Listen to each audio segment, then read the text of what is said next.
கமல் தற்போது இந்தியன் 2 படத்தில் நடித்து வருகிறார். ஷங்கர் இயக்கத்தில் பிரமாண்டமாக உருவாகி வரும் இந்த திரைப்படத்திற்கு பலரும் ஆவலுடன் காத்திருக்கின்றனர். இதில் கமல்ஹாசன், எஸ்.ஜே. சூர்யா, காஜல் அகர்வால், சித்தார்த், ரகுல்பிரீத் சிங், பிரியா பவானி சங்கர், மறைந்த விவேக், நெடுமுடிவேணு உள்ளிட்ட பல பிரபலங்கள் நடித்துள்ளார்கள்.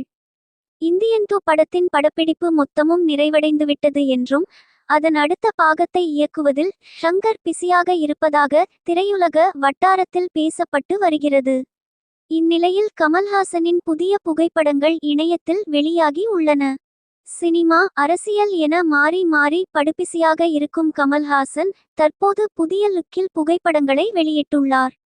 அது தற்போது ரசிகர்களிடத்தில் அதிகமாக பகிரப்பட்டு வருகிறது.